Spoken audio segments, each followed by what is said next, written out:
Assalamualaikum Ibu, perkenalkan saya bidan dia yang bertugas pada siang hari ini nggih.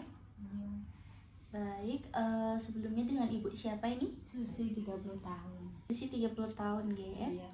Baik, ada keluhan apa Ibu hari ini? Saya habis melahirkan 6 hari yang lalu. Nggih. Badan saya nggak enak. Gampang capek nggak Bu? Iya. Oh nggih. Baik, sebelumnya apakah Ibu sudah pernah mendapatkan edukasi atau pendidikan kesehatan mengenai gizi nutrisi pada ibu menyusui? Belum. Dari mbah-mbahnya sendiri, apakah ada pantangan makanan? Iya, ada. Oke, ada pantangan makan dari mbah-mbahnya, oke. Baik, sebelumnya kita melakukan pemeriksaan TTV dulu, guys. Saya tensi dulu, guys. Di sini saya akan memberikan edukasi atau pendidikan kesehatan mengenai gizi nutrisi pada ibu menyusui, guys. Jadi kurang lebih nanti kita melakukan edukasi selama 10-15 menit. Ya, apakah Ibu bersedia? Iya, bersedia. Baik, ini nanti gunanya supaya Ibu memiliki pengetahuan lebih umum mengenai gizi apa saja yang dibutuhkan untuk Ibu menyusui. Ya. Baik, langsung saja kita mulai, Ibu. Sebelumnya, apakah Ibu sudah mengetahui atau tahu mengenai kebutuhan nutrisi pada ibu postpartum? Belum, ya.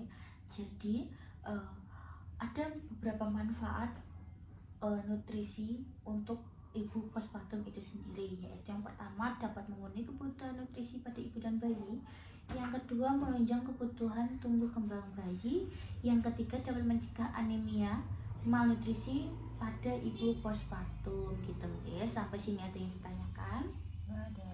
Tidak ada nggih. Gini Ibu, kebutuhan energi untuk Ibu Nifas sendiri selama 6 bulan pertama yaitu membutuhkan kebutuhan energi sekitar 500 kalori ya. Dan makanan apa saja yang boleh dimakan untuk Ibu Nifas? Sebenarnya Ibu Nifas itu boleh makan apa saja, tidak ada yang harus dipantangkan gitu ya. Banyakin makan telur putih gitu ya, karena telur itu mengandung protein hewani yang tinggi seperti itu ya. Lalu ada juga makanan yang mengandung karbohidrat seperti nasi, ubi seperti itu ya. Lalu protein nabati, sayur dan buah-buahan gitu ya. Ibu Nifas itu sangat penting sekali atau sangat dianjurkan mengonsumsi makanan yang memiliki sumber vitamin A.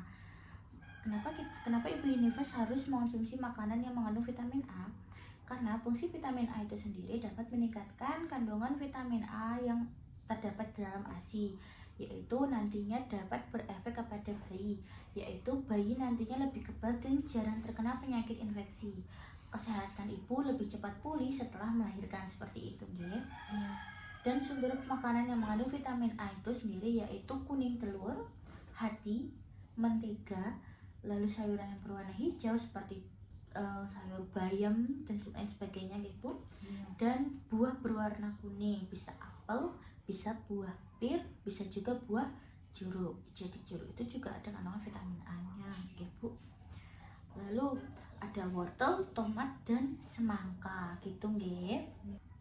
Selain itu, Ibu Nifas juga harus mendapatkan tambahan vitamin A berupa kapsul, nggih, yaitu dosisnya sendiri sebanyak 200.000 IU dan diberikan sebanyak 2 kali, yaitu pertama segera setelah melahirkan dan yang kedua diberikan setelah 24 jam pemberian kapsul vitamin A pertama. Seperti itu, Ibu Nifas itu harus memiliki kebutuhan cairan yang cukup.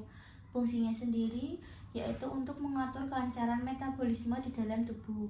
Ibu Nifas itu harus minum paling sedikit itu 3 liter atau sekitar 14 gelas setiap harinya, nggih.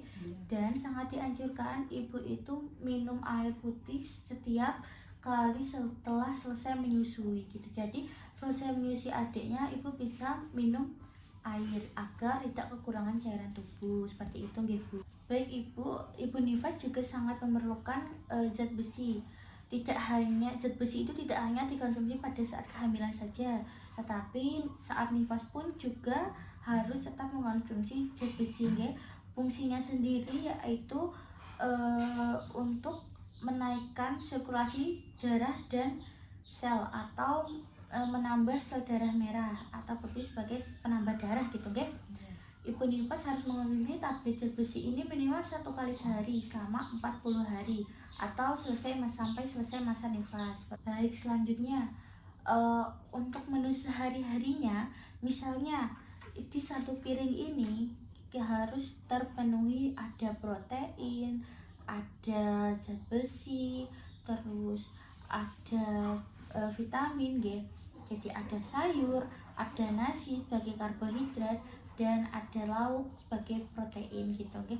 Proteinnya sendiri bisa tempe, bisa telur seperti itu, nggih.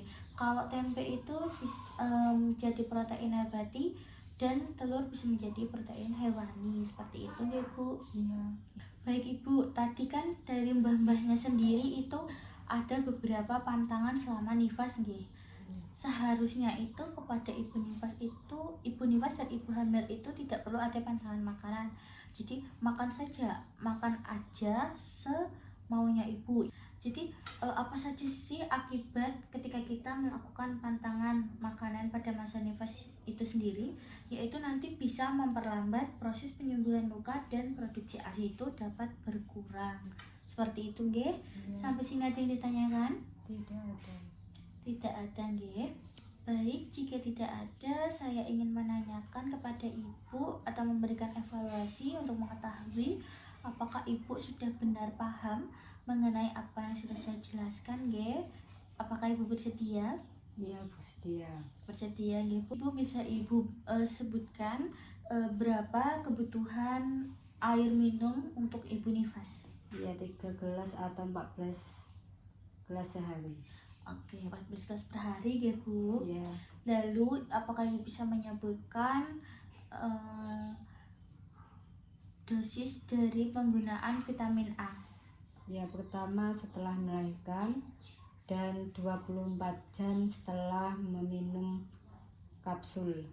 Yang pertama ya. Iya. Baik, benar sekali Ibu. Saya rasa sampai di sini Ibu sudah cukup paham ya, Iya. mengenai apa yang saya jelaskan. Baik, jika Ibu sudah paham untuk edukasi kita, saya cukupkan sampai di sini ya, Bu. Iya. Terima kasih ya. Selanjutnya kita akan melakukan pemeriksaan kepada Ibu dan pemeriksaan kepada adik ya. Iya. Baik, terima kasih Ibu. Iya. Sampai jumpa kembali ya Iya. pada kontrol berikutnya. Apabila ada keluhan, Ibu bisa segera menemui saya atau tenaga kesehatan terdekat yang lainnya ya. Iya.